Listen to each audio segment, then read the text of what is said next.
Un día de aquellos me conocí que hasta hoy me alcanza a compartir.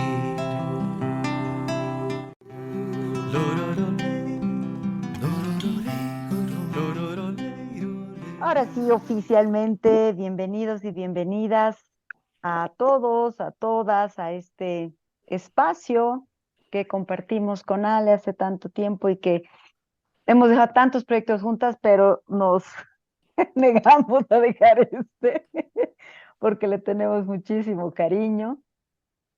O sea que queremos darles la bienvenida a este episodio 66 del podcast que tenemos y que hemos titulado ¿En mis relaciones pertenezco o tengo que encajar?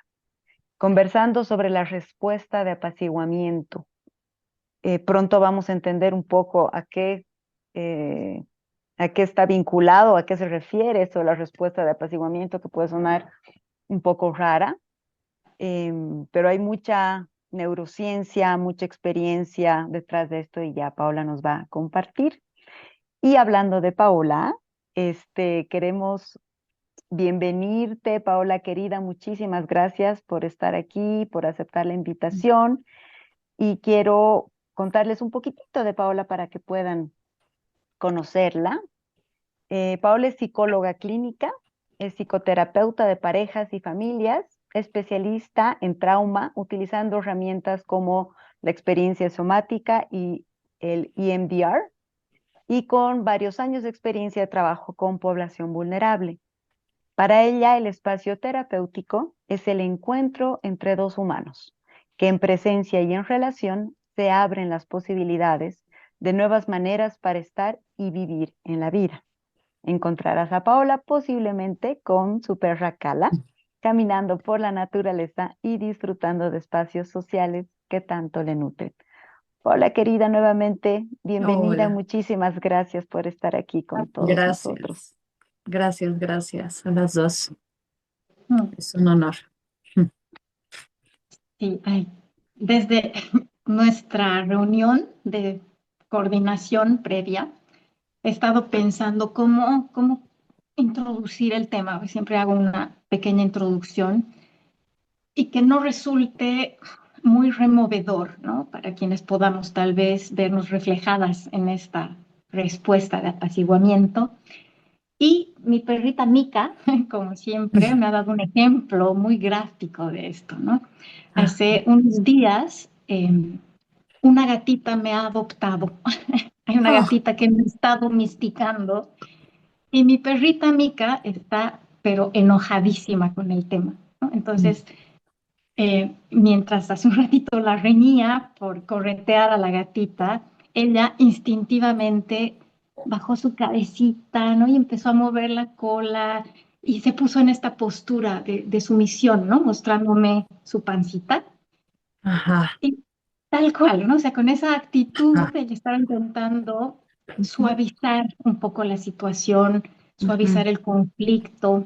Y lo que decías tú, Paola, la anterior vez, reconociendo de alguna manera su posición en esta pequeña dinámica de poder que hay entre ella y yo, ¿no? Esa manifestación es en realidad una manifestación de la respuesta de apaciguamiento.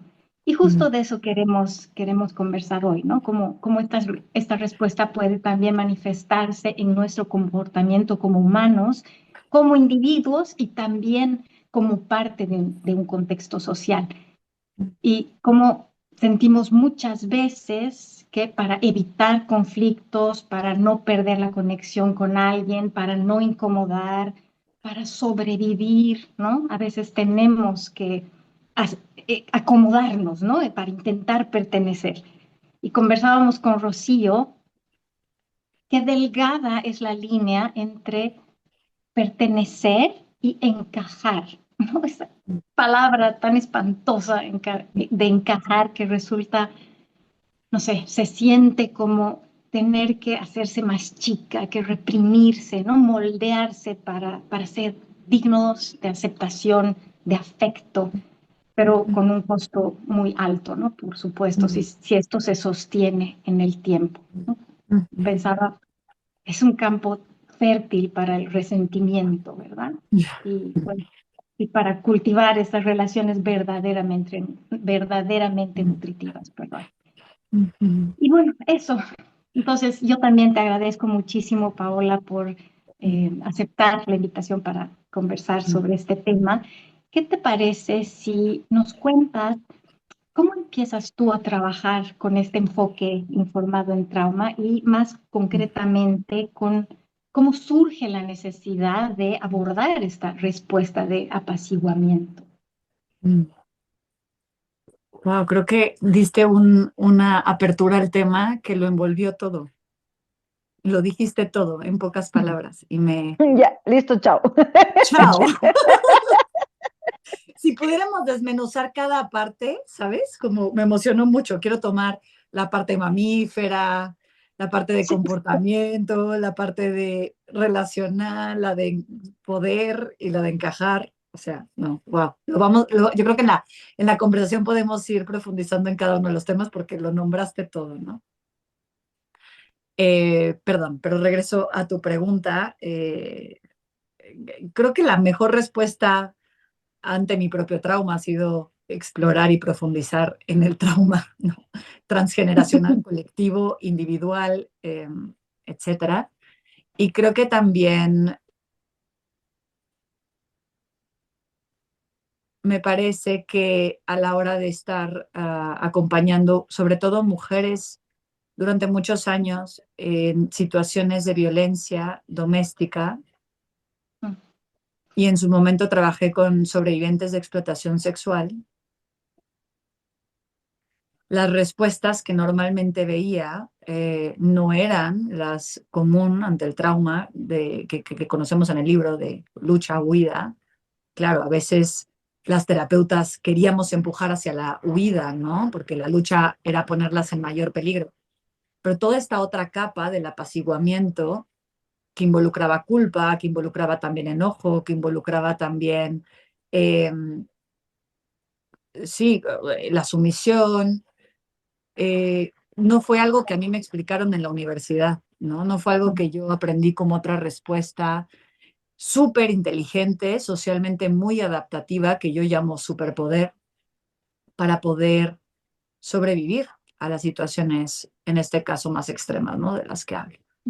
Eh, Me viene ahorita que lo nombro una sobreviviente de explotación que sacaron de las redes, las llevan a mi consulta, en ese momento está trabajando para el gobierno, y me dicen, tiene 24 horas para poder presentarse en el juicio y para poder denunciar, ¿no? Si ella logra hacer la denuncia y nombrar quiénes fueron la que lo tenían, una menor de edad, vamos a poderlos aprender y si no, la vamos a tener que soltar tanto a ella y a ellos. Y ella estaba tan envuelta en una situación, obviamente, de apaciguamiento, que ahorita voy a explicar lo que es, que le era imposible incluso hablar mal de ellos. Y los del gobierno no entendían, era como, no, ¿cómo? O sea, tienes que hacerle que ella pueda nombrar todos los delitos que ellos hicieron contra ella. Tenía 13 años. Le decía, no me puedes dar 24 horas para esto. O sea, esto es todo un proceso, ¿no? Largo. Y creo que es uno de los casos, claro, no aprendieron a ellos y a ella la sueltan y ella obviamente regresa a las redes. Y es uno de los casos que creo que me llevó más a, sí, como a querer entender este mecanismo. Obviamente estoy contando un caso muy extremo, pero es un mecanismo que encuentro en mí y que encuentro en muchísimas de mis consultantes, habiendo vivido cosas muy extremas como esta o cosas que aparentan ser más sutiles, ¿no? Pero este mecanismo de sumisión que incluso Mika, tu perrita, eh, despliega, es un mecanismo que está en todos los seres que somos sociales, ¿no? Y, y es muy importante, al menos ha sido muy importante para mí entenderlo, para después poder mirarlo dentro de mi propia vida y tratar de hacer activamente cambios que me permitan vivir mucho más libre y mucho más conectada a, a mí, ¿no? Y mucho más respetuosa o sea, hacia mí, hacia mis necesidades, y por lo tanto tener vínculos más auténticos y más profundos. Entonces, esta es mi aproximación. Este caso que Ya. viví fue hace Mm. unos años, o sea, poquitito después de salir de la universidad. Entonces me tomó las maestrías y especialidades como poder entender, y hasta no hace mucho pude entender de verdad este mecanismo. Y, Mm. y hoy lo pienso y digo, ojalá nos lo enseñaran bueno, espero que ya lo estén enseñando en los currículums de las universidades. Ujú. Muchas gracias, Pau, por contarnos eso, por compartir esta experiencia que me imagino también para ti ha sido muy dura, además de, por supuesto, la muchacha que nos contabas.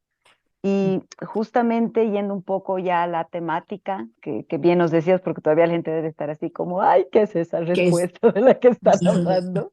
Entonces, porfa, si puedes comentarnos un poco qué es la respuesta de apaciguamiento y, claro, al ir explicando qué es, también entender un poco este de por qué y cómo surge, ¿no? Mm, ujú.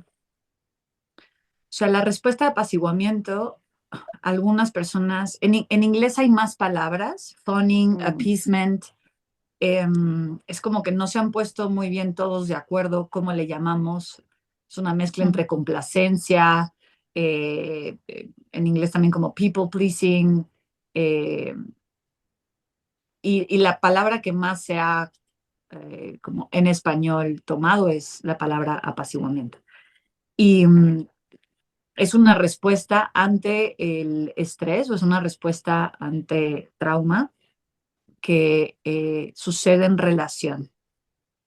Esto no sucede si yo vivo un evento traumático donde tengo un accidente de coche, ¿no? Esto es cuando en una relación yo vivo una experiencia traumática, entonces pueden desplegarse las diferentes respuestas ante el estrés, que ya dijimos, es lucha, huida y congelamiento o apaciguamiento. Um, esta respuesta, para mí es muy importante subrayarlo, ponerlo en negritas, no se elige como ninguna de estas otras respuestas. Es parte de las respuestas sociales, pero es una respuesta automática de nuestro sistema nervioso. Porque creo que en otros momentos como, se ha nombrado la codependencia como un término parecido al apaciguamiento, pero creo que el nombre codependencia a veces lo he visto como en lugares clínicos que es como si nosotros eligiéramos, ¿no? Y como si nosotros, por no tener fuerza de voluntad o capacidad o inteligencia o lo que sea, independencia, somos codependientes. Y para mí es importantísimo nombrar que es una respuesta automática para mantener el vínculo seguro. Aun cuando nos estemos lastimando o aun cuando el vínculo no sea seguro, es la mejor respuesta que encontramos para poder sentirnos en mayor seguridad. Esto normalmente ocurre en relaciones donde hay asimetría de poder. Y puede ser algo tan grave como les pongo de esta mujer, perdón, de esta chica, de esta adolescente, donde claramente hay un abusador, en relaciones de pareja, donde también hay una relación de poder y donde hay alguien donde su vida corre peligro, pero también en infancia, donde el padre o la madre, obviamente también hay una diferencia de poder y el niño depende y su sobrevivencia depende de la estabilidad de los padres, ¿no? Hoy acabo de salir de consulta hace un par de horas con una persona que creció con una madre muy inestable emocionalmente y un padre alcohólico, y su mejor respuesta fue volverse ultra capaz de sentir cuando su papá, ¿verdad? Iba a llegar alcoholizado y qué era lo que lo calmaba, muy capaz de sentir los cambios emocionales de su mamá y volverse muy buena en complacerla, en darle lo que ella necesitaba, en las palabras de aliento. Y no es que esto se sintiera bien en ella, ¿no? Es el mecanismo que ella logró hacer increíble para poder mejorar la situación en la que estaba y tratar de la mejor forma posible que sus padres fueran lo más seguros para ella. Lo que pasa en esto es que tenemos todas las respuestas activas en un mismo momento. Puede haber todo su sistema simpático activado queriendo correr o queriendo luchar.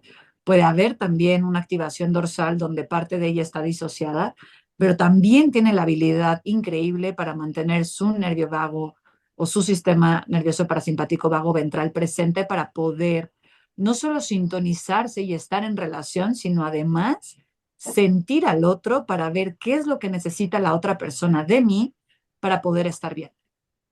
Entonces, esto es una respuesta automática que se da en relaciones de poder, donde sentimos que nuestra sobrevivencia depende de este vínculo y que si se van, si me dejan, si me rechazan, si me abandonan, me muero, ¿no? Ya sea literal porque soy un niño o ya sea adulta y porque mi integridad emocional depende de eso, o mi economía, o mi, lo que sea, ¿no? La seguridad de mis hijos. Y entonces es automático. Ahora, ¿qué pasa? Que a mí es lo que esto me parece muy interesante.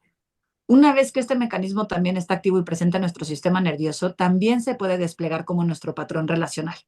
Y entonces después puedo llegar y relacionarme con amigos, con parejas, con mis hijos, etcétera, como si mi sobrevivencia y mi sentido de seguridad dependiera de los otros. Y esto para mí es el campo más interesante. Bueno, no más interesante, claro que cuando estoy trabajando con trauma, que a esto me dedico, es importantísimo, pero es muy interesante ver cómo acaba siendo mi única forma que yo me vinculo, porque dentro del apaciguamiento, mi sentido de seguridad, pero también mi sentido de valor, mi self, Mm. depende de que el otro me lo apruebe, depende de que el otro me haga saber y sentir que yo valgo, que lo que estoy haciendo está bien, que lo que estoy haciendo calma, que lo que estoy haciendo es lo que ellos esperan. Y entonces mi seguridad está puesta en que el otro sea feliz y me dedico a hacer que la otra persona esté feliz. Y entonces se borran mis límites, se borra mi sentido de identidad propia y mi identidad propia queda a merced de otros. Y la verdad es que nos convertimos en muy buenos terapeutas. Yo tengo la teoría que un gran porcentaje de terapeutas tenemos una gran capacidad de apaciguar. Y si no lo trabajamos bien y sabemos encontrar nuestros bordes y nuestros límites, acabamos con también un trauma secundario muy profundo, ¿no? Un trauma vicario muy intenso que a mí me pasó. O sea, con esta niña tengo ni idea lo que tuve que trabajar después, porque también, o sea, ¿no? Nos afecta muchísimo. Entonces, y bueno, no solo con esta niña, con muchísimas. Entonces, regresando un poquito a esto, creo que eh, una de las cosas, y que esto lo vamos a ver más adelante, pero una de las cosas más importantes a entender es que como somos seres sociales y como nacimos dependiendo de otro adulto que nos cuidara, y somos mamíferos y necesitamos de la tribu, en el Mm. momento en el que sentimos que nos abandonan, que dejamos de pertenecer, me encantó su título, tratamos de encajar, o sea, hacemos el mayor esfuerzo y creo que para mí cuando dijiste encajar, lo primero que vino es cuánto esfuerzo tiene que haber, ¿no? Hacemos mucho esfuerzo para conseguir, uy, perdón, sostener el vínculo Mm. y aunque el vínculo duela, ¿no? Aunque el vínculo lastime, aunque el vínculo en fin, me haga revivir todas estas experiencias traumáticas de no ser, claro, porque entonces cuando yo vivo para los otros, también necesito retroalimentar al mismo tiempo y se vuelve un ciclo, mi Mm. incapacidad, mi poco valor, vergüenza hacia mí misma, ¿no? Como una identidad muy pobre que solo se llena en la medida en la que los otros me eligen, me ven, me quieren, me dicen que sí pertenezco, etcétera. Entonces, la sensación de mi valor se vuelve muy pobre Mm. y el nivel de vergüenza y de culpa que acabamos teniendo se vuelve muy alto. Mm. Entonces, las respuestas, digamos, de apaciguamiento comunes van a ser autosacrificio, poner las necesidades de otros antes que las mías, tener muchas dificultades para poner límites, incluso ni siquiera saber qué es lo que quiero, qué es lo que me gusta, qué es lo que siento, tener mucho miedo a decepcionar, tenerle pánico a los conflictos. Cada vez que la pareja o el amigo dice que está enojado con nosotros, se nos acaba el mundo, entramos en un terror muy grande o en una activación muy importante, querer resolver todos los problemas que sean posibles, incluso si es a costa de tu energía, tu tiempo, tu sueño, ¿no? Eh, pues como continua necesidad de complacer, de, de incluso ser quien quieren, creemos que quieren que seamos la mejor hija, el mejor esposo, el proveedor, la mamá más, no sé qué. Y, y creo que una de las cosas que para mí es como más impresionante es no solo la pérdida de límites, sino la pérdida de una identidad clara. Me recuerdo una consultante que me decía el otro día, es que me vuelvo lo que mis novios quieren que yo sea. Si quieren tener hijos, yo tengo hijos. Si no quieren tener hijos, yo nunca he querido tener hijos. Si quieren una novia superaventurera, me compro las botas de hike y me voy a la montaña más grande, ¿no? Pero también puedo ser la que me quedo en Netflix todo el fin de semana. Es como me vuelvo eso que quieren que sea con tal de que no me dejen. Y terminar las relaciones, irse de relaciones, se vuelve una de las cosas más imposibles, ¿no? De hacer para las personas que lo experimentan o lo hemos experimentado.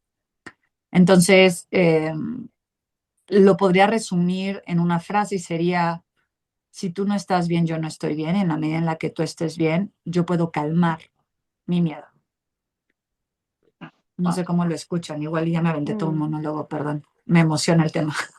Uf, Perdón. es que es tremendo. Realmente se me han parado los pelitos con varias cosas de las que has dicho, pero sí quisiera rescatar, como dices tú, y poner en negritas que no es una elección, ¿no? O sea, no es que fallamos por complacer o por no poner límites, ¿no? Que eso pareciera, sino que es nuestro cuerpo que está intentando mantenernos a salvo, ¿no? Y desde chicas aprendemos que ser buena, no molestar, adaptarnos, es la manera de pertenecer, ¿no? Esto se valora socialmente mucho. Ujú. Entonces, nuestro cuerpo intenta pertenecer y, como decías, como seres profundamente gregarios, porque no pertenecer resulta un tema de vida o muerte, ¿no?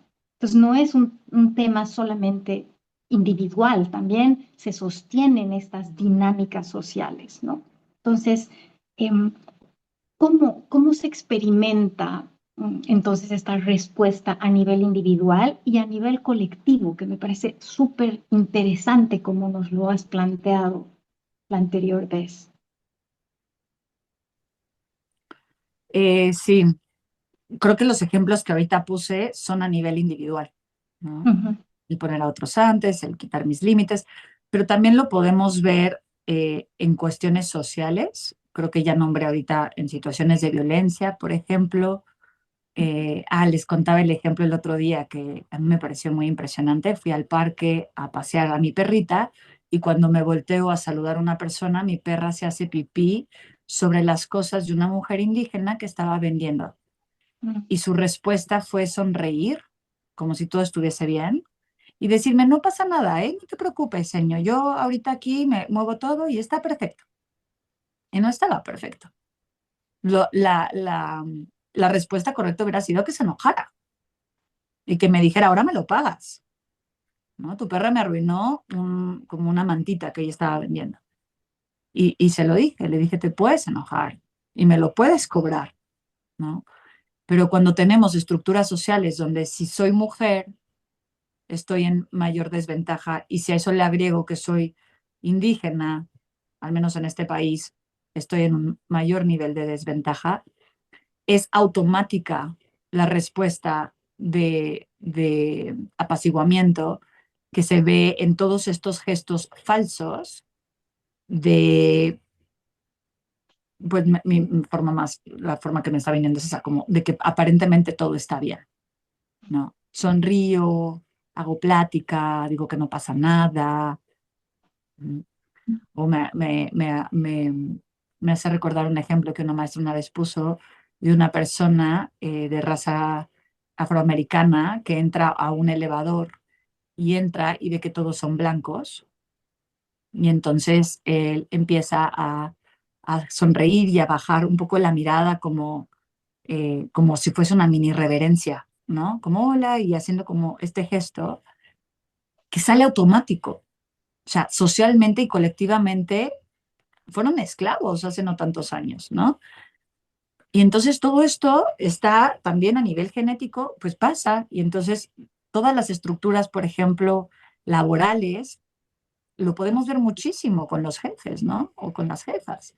La dificultad de poner límites, de pedir mi aumento, de decir lo que yo merezco, de decir que tengo que salir a la hora que quedamos de salir, o sea, y se va perpetuando en la medida en la que se premia al que se queda más, y lo ponemos así, ¿no? Como al que se pone la camiseta, al que se rifa por el equipo, al que no se queja, o sea, se premia y se festeja en los ambientes laborales a las personas que apaciguan.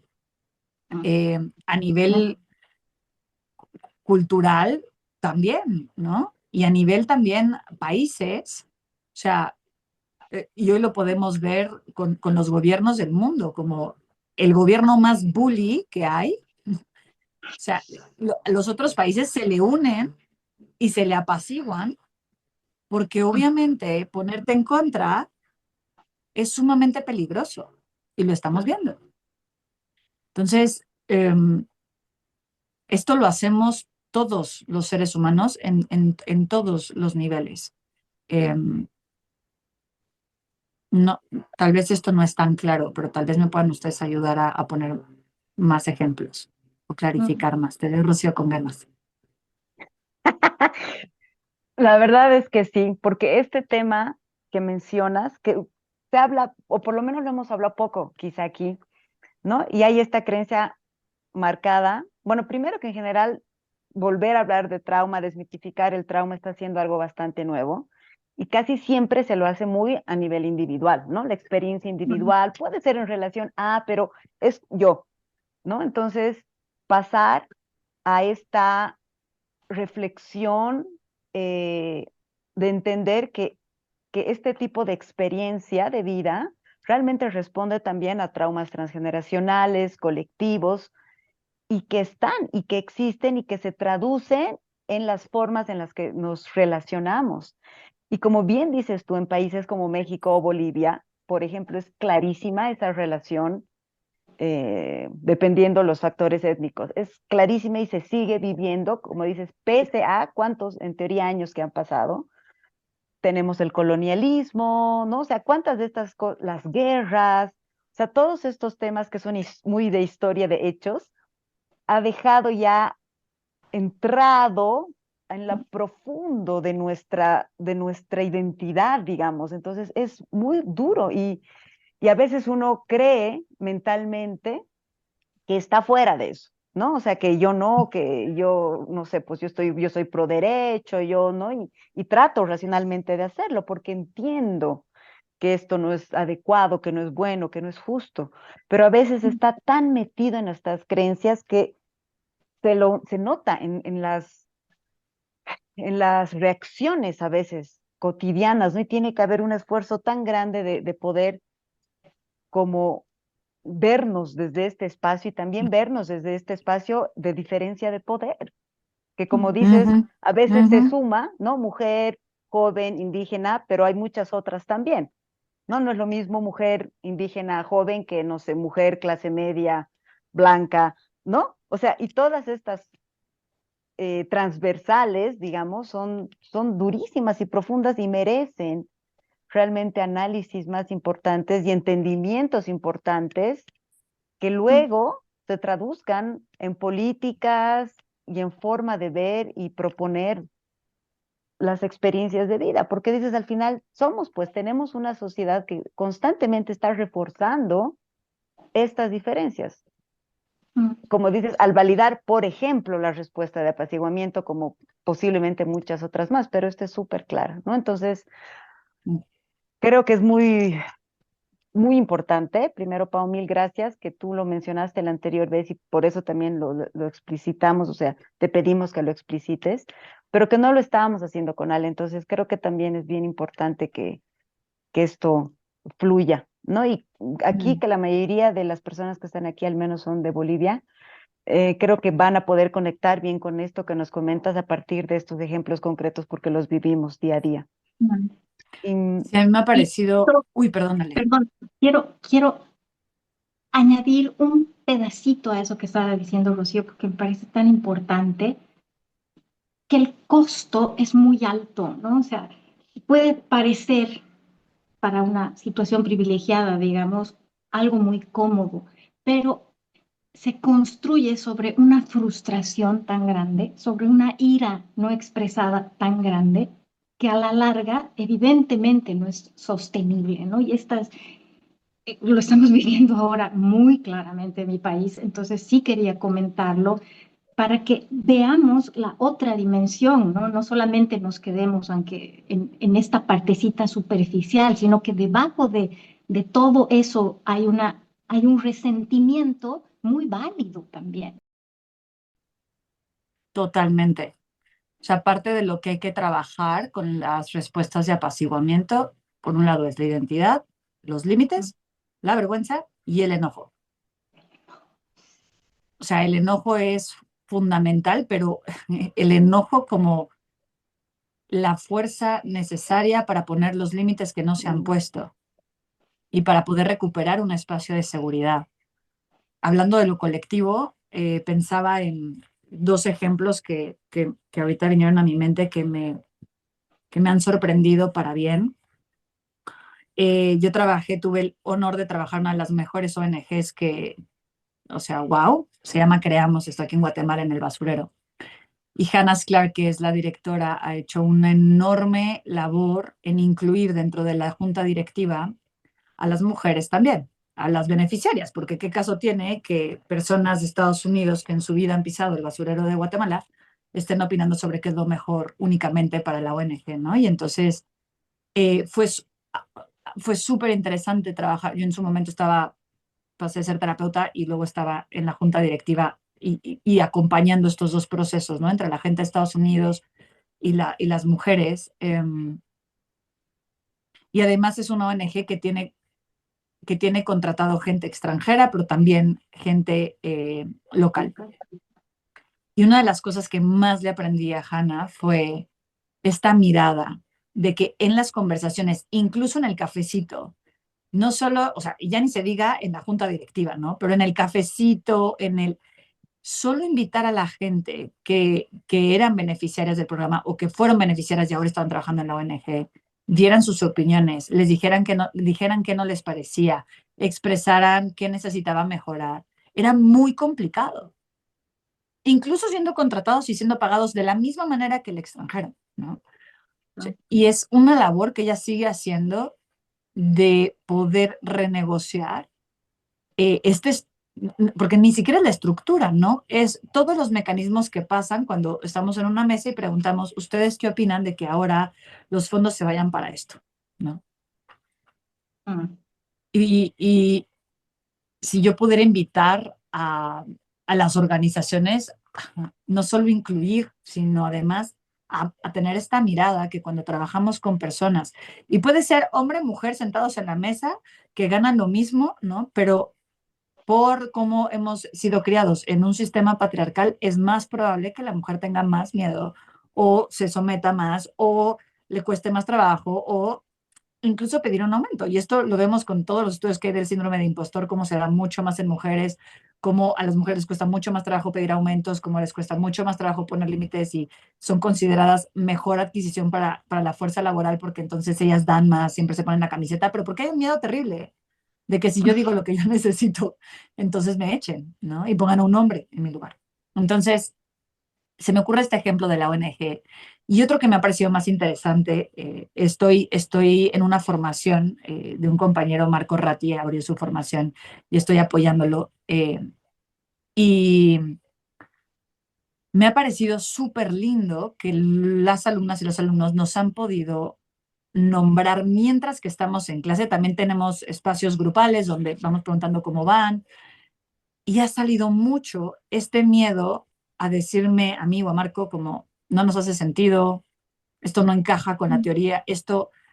¿Por qué? Porque como maestros tenemos automáticamente una relación de poder y o sea, de las cosas que más hemos tocado en este primer módulo que llevamos, por ejemplo, ha sido esto, como sacar a la luz lo que normalmente está, que es todo un apaciguamiento frente a lo que diga el maestro, porque necesito ser la mejor alumna, necesito ser la que entrega con 10, la que es más puntual, la que sabe todas las respuestas para que el maestro me apruebe. Entonces, si me aprueba el maestro, que es todo nuestro trauma educativo, ¿no? Voy a tener más chance de sacar, en mi escuela era el cuadro de honor, ¿no? La banda de honor. Y esto se ve reflejado ya como adultos en la exigencia, en la prisa y en el miedo a confrontar al maestro, en el miedo de decir, Paola, no te estoy entendiendo, no, no me hace sentido. Y entonces me tratan como, ¿no? Y vemos esto, y lo nombramos, y está increíble poder empezar, o no empezar, pero poder traer formaciones que traigan toda esta conciencia de no podemos, ¿no? Apaciguarnos frente al maestro o la maestra. Y creo que solo eso, yo hoy se los decía en la mañana, como si solo logramos modificar el cómo nos vinculamos frente a las figuras de autoridad en esta formación, que se trauma, o sea, ya está hecho el trabajo, ¿sabes? No tienen que aprender nada más. Eh, eso quería decir frente a lo colectivo. Súper, mil Uy, gracias, Pau. Aquí, antes de pasar a la siguiente pregunta, hay una pregunta que está relacionada a la primera parte. Si te parece, te la doy para que no sigamos Ah, la acabo avanzando de y, ver. Ujú. ajá, respuesta de apaciguamiento, ¿no? Ajá. Relacionada a síndrome de Estocolmo, sí, no, o cómo se diferencia. Sí, ya, digamos que el síndrome de Estocolmo que se conocía antes, en realidad ya, o sea, ya no referimos o sea, ya no se usa esa palabra clínicamente y ahora se usa apaciguamiento. ¿Por qué es eso? No es estar en una situación donde tu captor eh, tiene todo el poder y tú no puedes activar ni la lucha ni la huida y entonces hay una danza entre el congelamiento y el apaciguamiento. Y es de verdad, mi maestra Mariana Bocusi siempre dice, es un superpoder lograr no congelarte solamente y conseguir darle al otro lo que necesita de ti para sobrevivir. Súper, gracias, corazón. Continuamos. A ver, entonces, Continuamos. continuamos. Entonces, ya hemos ido hablando y quizá para algunos es obvio, pero tal vez si puedes aterrizar, Pau, querida, ¿por qué crees que es importante que comprendamos el impacto que tiene a nivel individual y social esta respuesta de apaciguamiento? ¿Por qué hablar del tema? ¿Por qué es importante? Creo que primero porque es una respuesta silenciosa que se ve enmascarada como algo muy lindo. O sea, parece que eres muy amable, parece que eres muy empática, parece que sirves, ¿no?, a los demás y eres desinteresada y siempre estás viendo por el bien de los otros.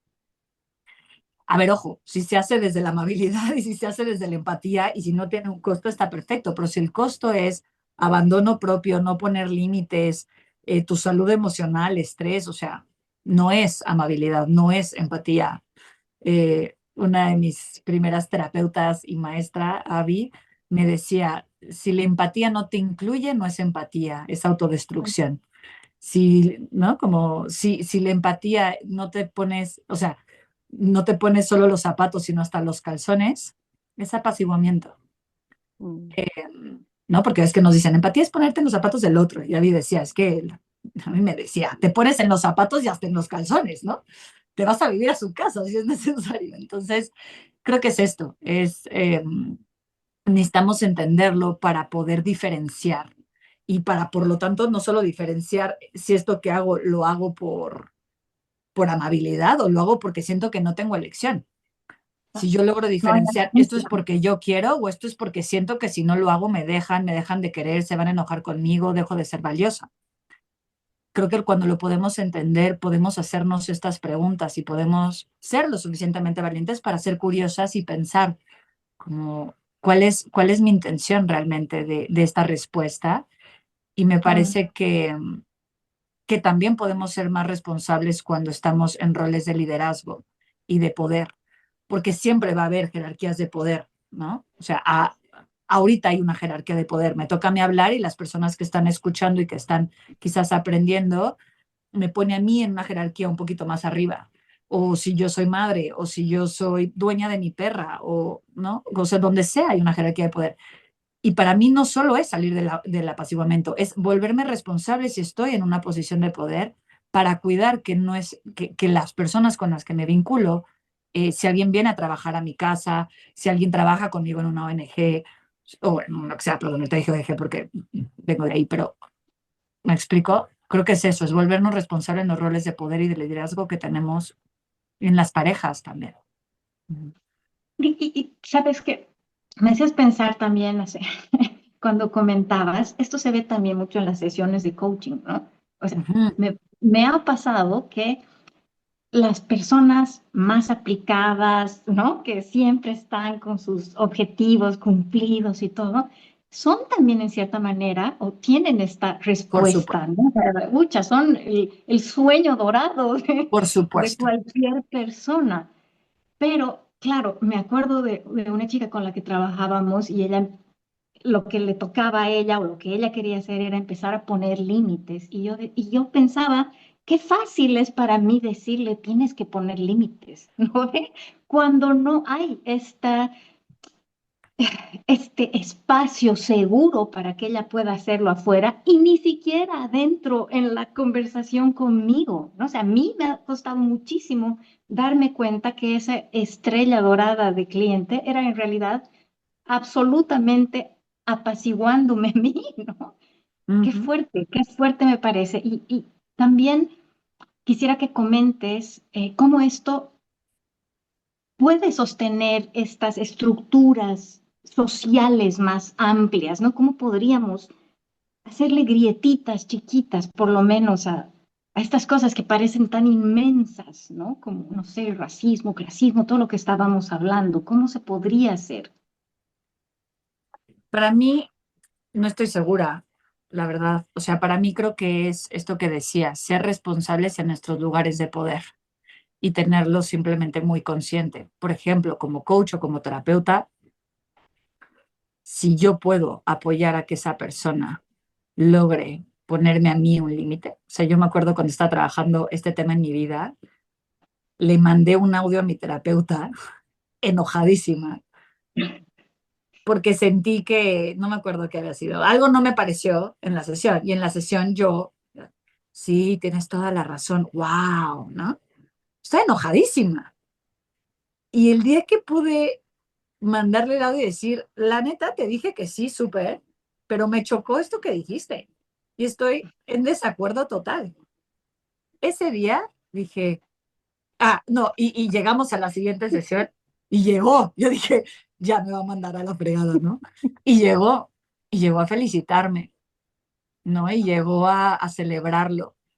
Mm, O sea, creo que en la medida en la que estemos en posiciones de poder y podamos apoyar a que en la relación sea posible accionar mm, las respuestas de estrés necesarias, se vuelven vínculos seguros.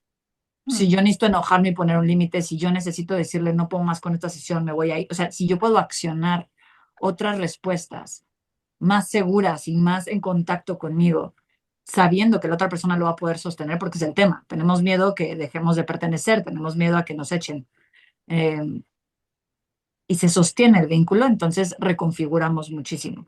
Yo sé que a nivel social es más complicado, pero por ejemplo, si estamos en grupo, en equipo, poder ser consciente de estos temas. Si estoy trabajando con mis hijos, o algún tema en especial, lo mismo, como promover que hayan respuestas basadas en la autenticidad de las necesidades de la persona, creo. Y me parece que esto pues, lo necesitamos hacer en colectivo todos y todas, ¿no? Mm. Y ahí sí. solo para, igual se me vienen un par de ideas, Porfa, que a mí no.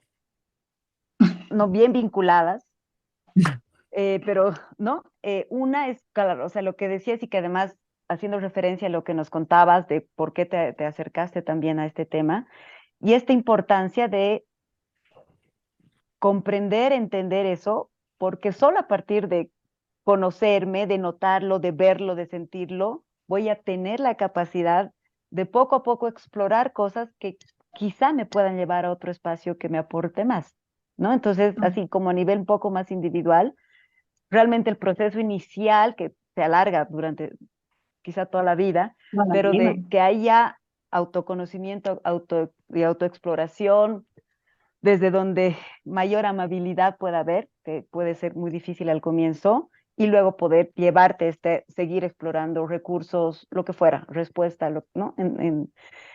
Y también se me viene a la mente esto que decías, Pa, ¿no? O sea, usualmente la persona se la ve como la amable, la bonita, la perfecta, la mejor amiga, porque siempre está aquí, aunque es, ¿no?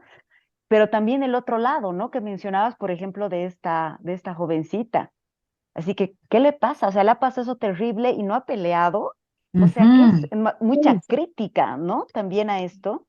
Y me acuerdo que me ha hecho recuerdo leía un libro de Stephen Porges con su hijo, que le escribió con su hijo, y ellos daban un ejemplo igual muy claro de esto, ¿no? Y decían cómo a nivel de juicios podría servir esto que a veces es tan criticado y decir, pero no, no, o sea, no ha ¿Por qué no se reaccionado, no ha defendió? peleado. Entonces, claramente, tal vez no ha sido una violación, ella se lo buscaba, ella quería.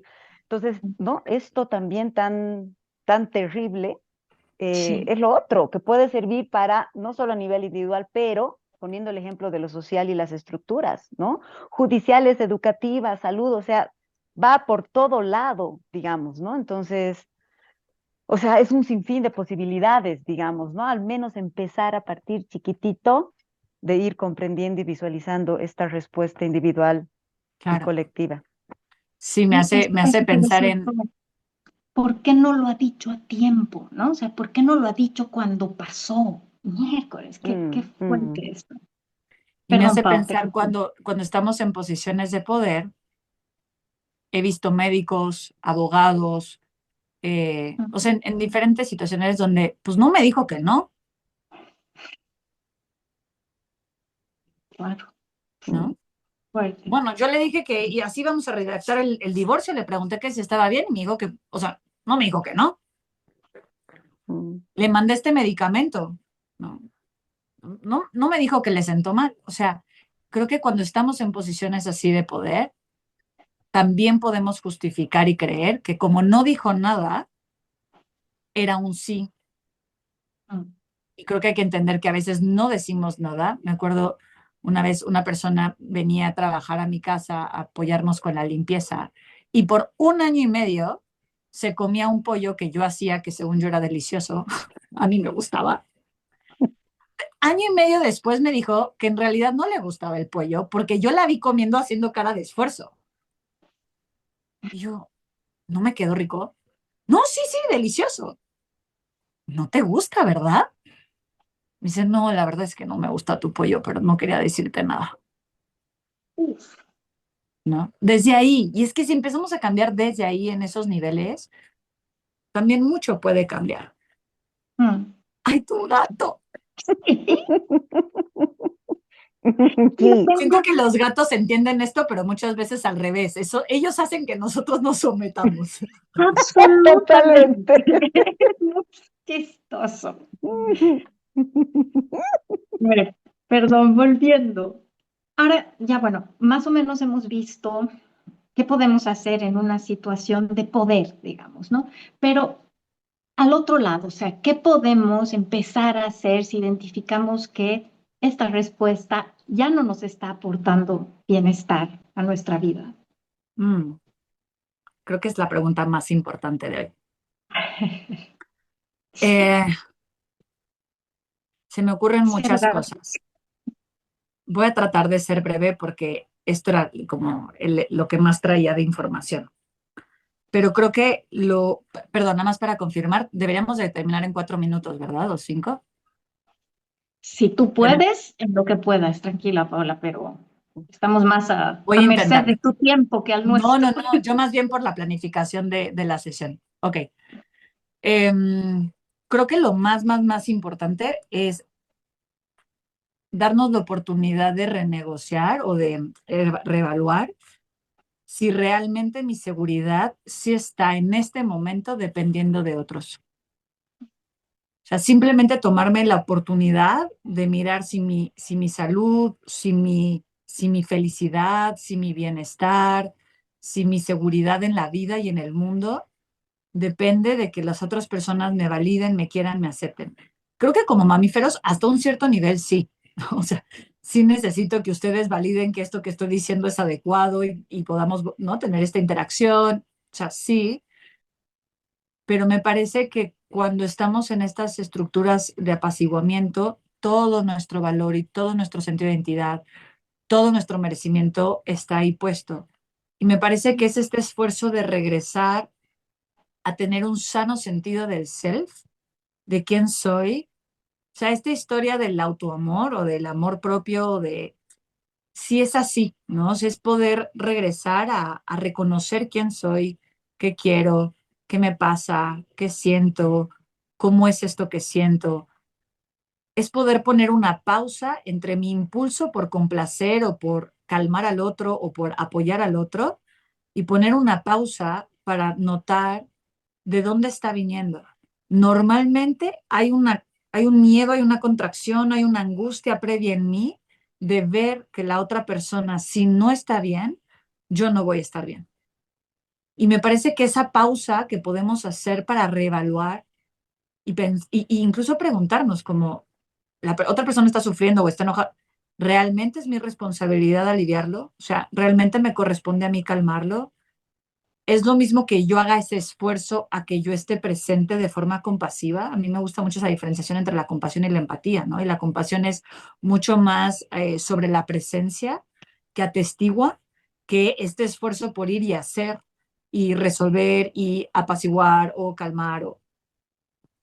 Entonces, creo que tiene que ver con poder pausar este impulso, pero para poder pausar yo tengo que reconocer cómo se siente este impulso dentro mío, cómo es esta sensación de no puedo, ¿no? Es como, no puedo, lo tengo que ir a hacer, lo tengo que ayudar, le tengo que decir, lo tengo que calmar, lo tengo que, o sea, es como, no, no puedo.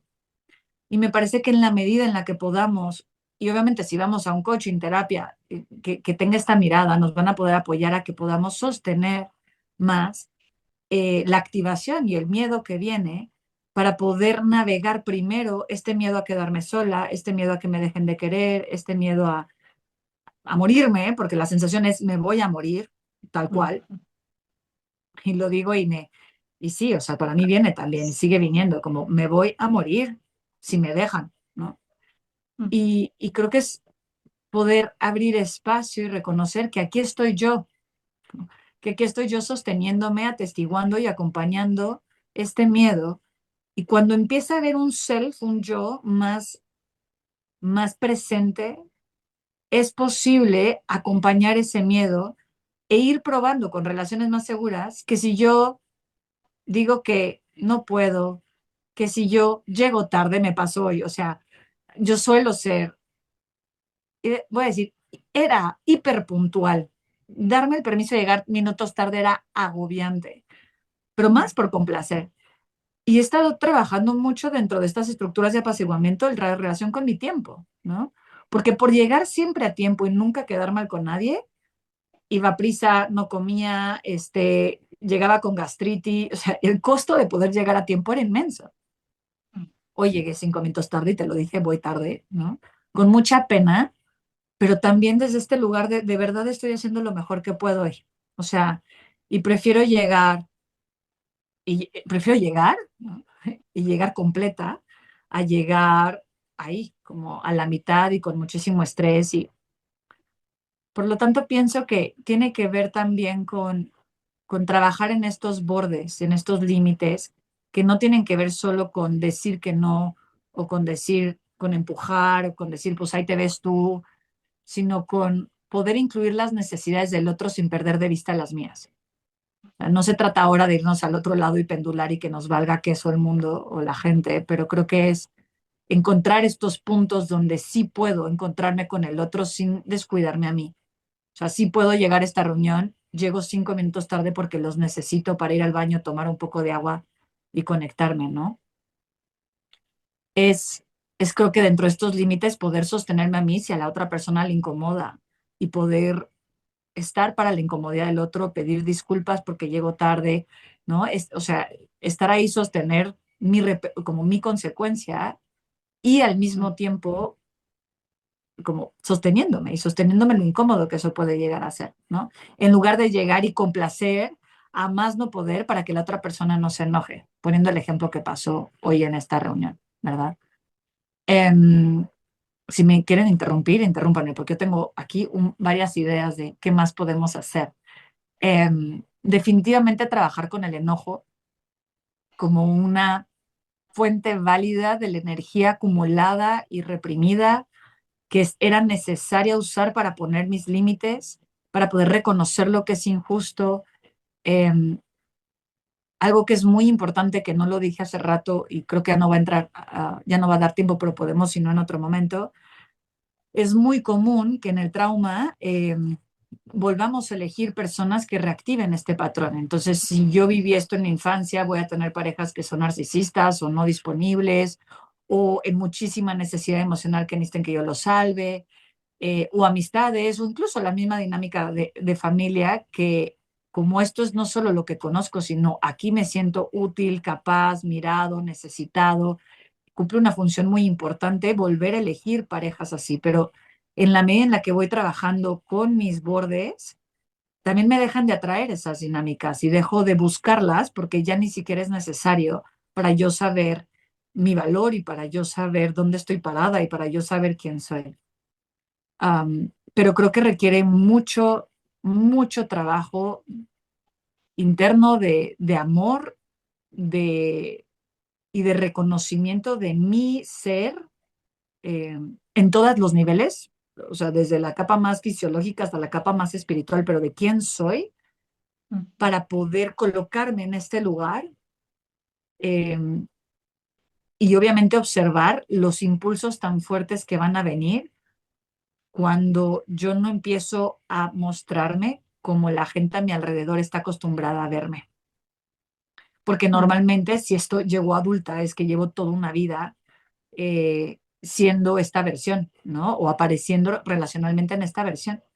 Y entonces requiere de mucho también manejar esto con parejas, con amigos, con quien sea, ¿no? Compañeros de trabajo, de empezar a renegociar, a llegar a nuevos acuerdos, a decir quizás no, quizás sí, déjame lo pienso, déjame lo siento, necesito ir más lento, necesito tomarme más mi tiempo, como todas estas pausas que puedo hacer para mirarme y no perderme y no decir sí inmediatamente o lo que tú digas o como tú quieras, sino estas pautas de déjame ver si esto se me acomoda, déjame ver si yo también puedo y logro, ¿no? Y Em, Pau, quiero añadir algo ahí que me todo, viene todo, con por este favor. comentario que pone Nora. Hay una especie de escarmiento social cuando se confronta, ¿no? El costo es muy alto, comenta ella. Entonces, pienso también que es muy válido también decir, ok, voy a apaciguar ahora. O sea, respondo trescientos así, por ciento ¿no ve? O sea, es una respuesta correcta de mi cuerpo. No sé cómo expresarlo. 100%. Así como es, o sea, porque es una respuesta para sobrevivir. Entonces, Exacto. si a mí llega una persona y me dice, estoy en una situación muy violenta con mi jefa o con mi jefe, y, o sea, si yo lucho, pues me van a mandar a la fregada y yo necesito este trabajo y no estoy pudiendo conseguir otro. O sea, y la mejor respuesta es pues someterme y apaciguar y ponerme la sonrisa y decir que todo bien. En algunos momentos, sí, Es válido. sí, Mm, mientras que no haya otra opción. Claro, mm. lo ideal obviamente es que si el costo es muy alto, porque así evito que me golpee mi esposo, ¿verdad? Claro, o sea, por eso digo, es un superpoder que tenemos Mm. accesible y que entonces podemos también elegir. Hay una persona que me decía, pero entonces eso es manipulación. Y es que es la manipulación a veces la consideramos como algo que yo elijo con una intención para hacer daño. Y en realidad esto no se elige, se da con la intención de sobrevivir y de ponerme a salvo y de bajar, como bien dijiste al principio, el nivel de conflicto, la intensidad del daño. Y esto también es importante nombrar.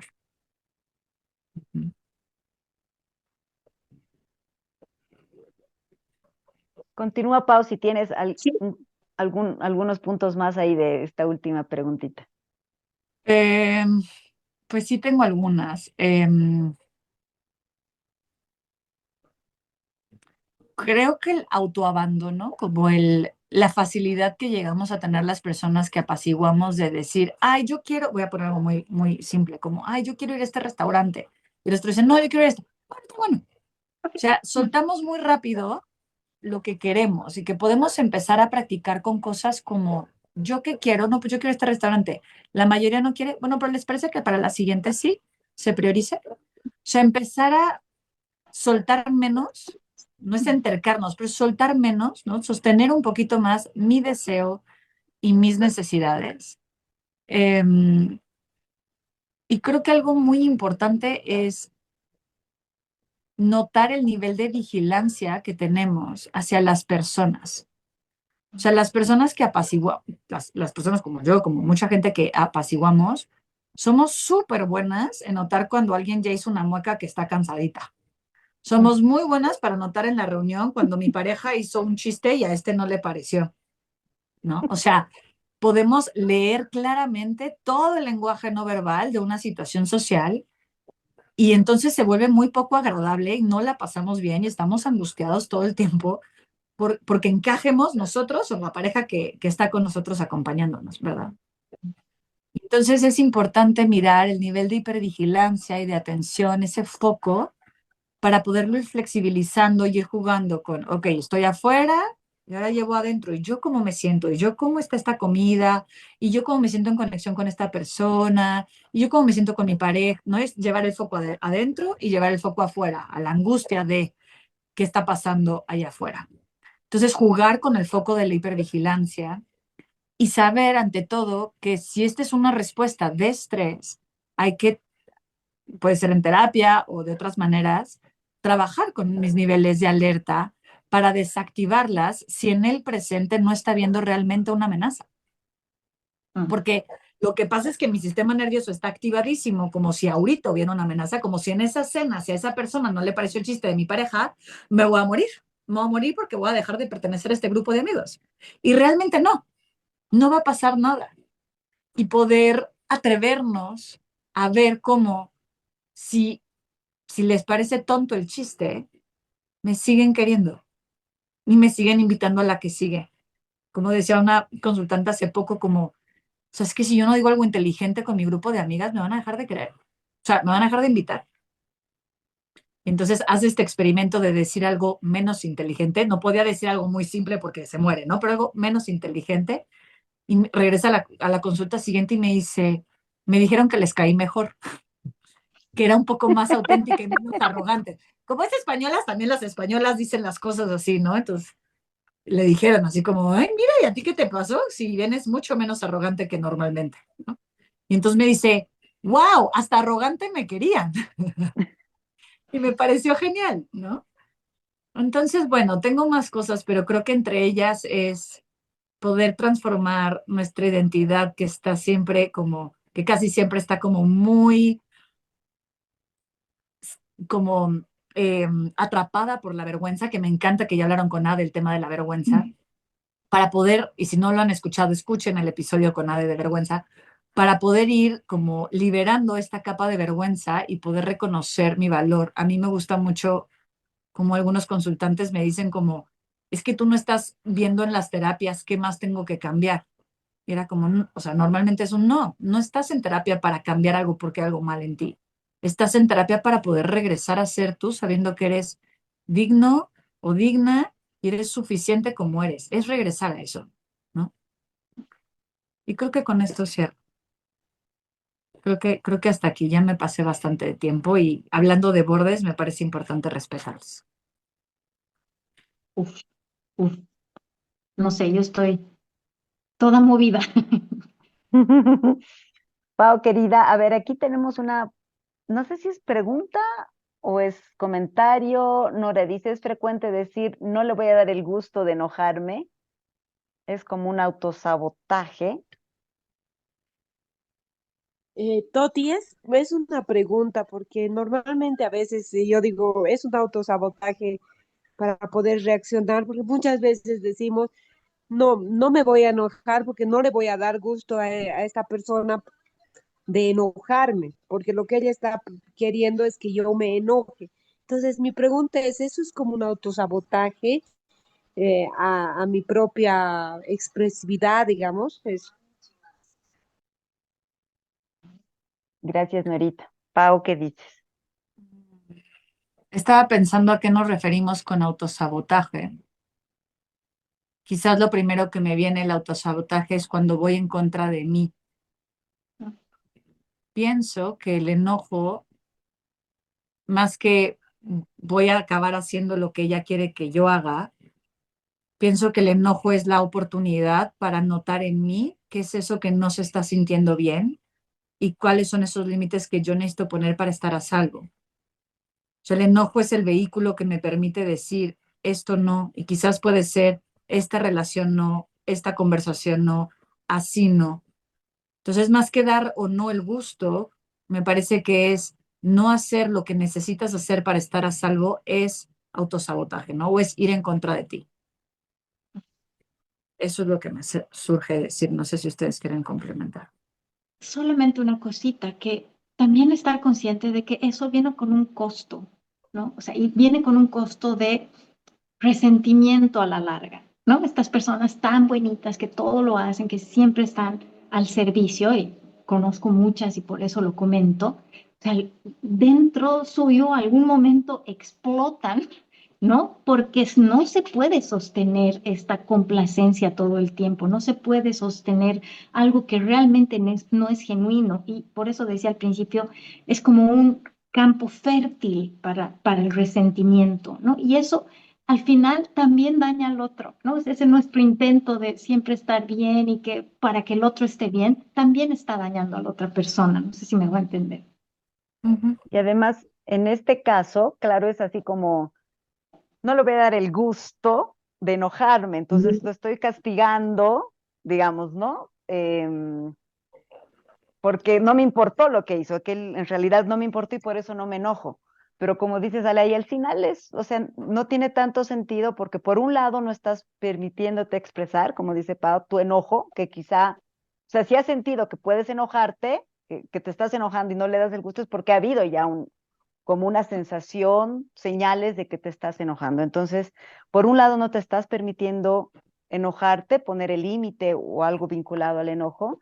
Y por otro lado, claro, creo que tampoco está aportando mucho a la generación de una relación, claro, un vínculo más, no sé cómo llamarlo, digamos, que respete tus límites y que respete lo que necesitas decir, porque el enojo luego puede volverse en una conversación bonita sobre lo que me hizo daño, sobre, ¿no? Entonces, tal vez romper, porque estas palabras, esto que comentas, Nora querida, es como que nos ha venido, ¿no? O sea, tal vez escuchaste a tu amiga o a tu mamá, no le des, ¿no? El gusto de enojarte. Entonces, como que uno va agarrando eso y piensa que te aporte y quizá no tanto, ¿no? Sí, para mí solo o sea, la última cosita que agregaría y sumaría es, ahí la mirada sigue estando en el otro. Ujú. ¿Le doy gusto o no le doy gusto? ¿Le hago enojar o no le hago me sigo perdiendo en qué va a pensar o sentir la otra persona y dejo de observar qué necesito yo y qué me pasa a mí con esto que hizo la otra persona. Absolutamente.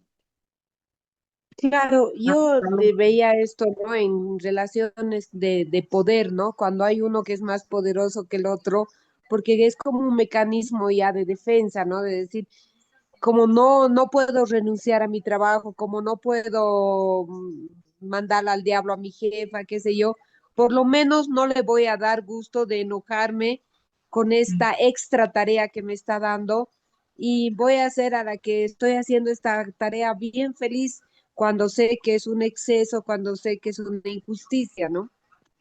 Es más en las relaciones jerárquicas, ¿verdad? Claro, y por eso Mm. decíamos que el apaciguamiento puede ser una opción, pero no es tanto darle el gusto solamente, sino porque no veo otra opción que me va a poner en un espacio más seguro que ese, entonces apaciguo. Pero tal vez sería interesante explorar la posibilidad de decir, esto es injusto, lo puedo hacer esta vez, pero me gustaría que nos sentáramos a hablar de cómo va a ser las siguientes veces.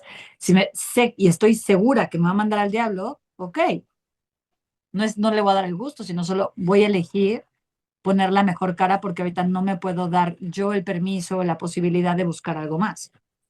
Pero, pero es una elección también que estamos Eso. haciendo si no hay otra opción. Creo que también a veces sentimos que no hay otra opción cuando la puede haber. y es cosa de explorar. O sea, justo me decía antier una persona, yo ya no quiero seguir apaciguándome en el trabajo, lo seguiré haciendo hasta que encuentre algo más y estoy aplicando todos los días. Sí, ahora está siendo así, pero ya estoy activando mi huida, ¿no? Mi posibilidad de huir, si es que es posible. Claro, Entonces, y eso es elegir eso, como decías tú, es agencia. Entonces ya no es esta respuesta, ¿no? También es agencia elegir seguir así. mm, mm, sí. Sí, el trauma lo que hace es que no nos da posibilidad, no podemos elegir. Y lo que queremos es poco a poco, en esas pausas, es ser consciente para yo poder elegir. Ujú. Bien, no Ok, tenemos más preguntas. Muchísimas gracias, Pao, por tu a presencia, ustedes. por tu absoluta claridad, por tu aporte tan bonito con ejemplos que por lo menos para mí ha sumado mucho a cosas que ya también estaba aprendiendo, explorando, y esta parte de apaciguamiento quizá estaba todavía muy chiquita ahí, y ahora puedo también empezar a comprenderla mejor hablando de la importancia de esto. O sea que, ah, sí, por favor, corazón. Antes de cerrar, me encantaría Ajá, recomendar un libro de este tema. No sé si mejor te lo escribo y lo ponen en la descripción. Está en inglés, o sea, es Funning, que ya. es apaciguamiento en inglés 3 veces. Ujú. Funning, Funning, Funning por Ingrid Clayton. También tiene entrevistas, es muy buena y me parece que escribe para personas no terapeutas. Y eso me gusta un montón, porque mucho de lo que hay escrito de apaciguamiento es para terapeutas y creo Mm, que vale la pena, o sea, escucharla y leerla a ella. Ujú. súper. Si puedes, sí, porfa, mandásela a Ale y la ponemos ahí en la descripción del episodio. Va a Va, ser Sí, un tranquila, recurso yo la importante. busco también. ok. Y sí, yo también quiero agradecerte mucho y A usted. añadiendo a lo que dice Toti, es la ternura, ¿no? La ternura tan palpable con la que has compartido todo esto, a mí por lo menos me ha movido mucho y sí quería decirlo porque creo Gracias. que es una característica que necesito ahora se reivindique en el mundo. Mm, La siento tan necesaria, sí. Muchas gracias, Pau. Y muchas gracias, Toti, como siempre, ¿no? O sea, son- gracias a ustedes por hacer este espacio. Yo estoy segura que es como estas piedritas que caen en el agua y se va expandiendo. Confío en que llegará a quienes tenga que llegar este contenido. Así así sea, es. Y de corazón. entrada decirles que preparar esto, no saben lo que a mí me sirvió. No saben lo que fue como echarme otro clavado a lo mío. Mi terapeuta también estaba muy contenta porque traje de nuevo este tema desde otro lugar y estuvo increíble. Así que gracias porque solo prepararlo a mí wow, ya me ayudó un montón y se los agradezco mucho. Ujú. Qué bien, corazón. Y mil gracias a Gracias. todos y a todas también que han estado presentes aquí, que han compartido, que han preguntado, que se han dado este tiempo que se nos ha alargado un poquitito, y a todas las personas que van a oír o ver también el episodio grabado. Muchísimas gracias a todos, todas, y ya será hasta una próxima vez. Chao. Gracias. Bye Muchas bye. gracias, muchas gracias. Un día de aquellos me conocí que hasta hoy me alcanza a compartir.